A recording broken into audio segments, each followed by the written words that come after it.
আমি ধানমন্ডি 32 আসছি ভাই, হচ্ছে যে এই যে আমাদের যে পলাতক প্রধানমন্ত্রী যে স্বৈরাচার শেখ হাসিনা, যে মানে ওর যে একটা বিস্ফোরা ঢাকার ভিতরে, বা হচ্ছে যেটা মানে স্বৈরাচারের প্রতীক আছে, আমরা সেটা ভাঙতে এখানে আসছি। তো এখানে আসার পর দেখতেছি এখানে আইন শৃঙ্খলা বাহিনী হচ্ছে আমাদের উপরে, গতকালকে আমরা আসছি ভাঙতে, আমাদের উপরে চড়াও হচ্ছে এবং আমাদের অনেক মারধরও করছে। হ্যাঁ, মারধরও করছে, অনেক বিরোধে দেখা যাচ্ছে যে আপনারা মানে পুলিশ ইচ্ছা রকমভাবে পিটিয়েছে। তাহলে সেই ক্ষেত্রে কেন পিটাইবো? তাহলে কি আমরা কি এখনো স্বাধীনতা আনতে পারলাম না?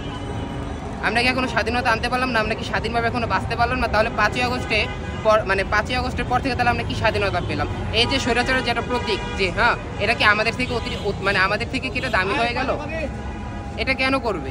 আমরা তো এখানে শান্তিপূর্ণভাবে ভাঙতে, আমরা তো আর কোনো কিছু ভাঙতে আসি না। যে সামনে যে বড় বড় ধানমন্ডি কলেজ আছে, আমরা তো এগুলো ভাঙতে, আমরা জাস্ট আপনার হচ্ছে একটা স্বৈরাচারের যেটা প্রতীক আছে, আমরা শুধু সেটা ভাঙতে আসছি। তাহলে সেখানে পুলিশ আমাদের উপরে চড়াও হয়েছে, আমাদের গায়ে আঘাত করছে।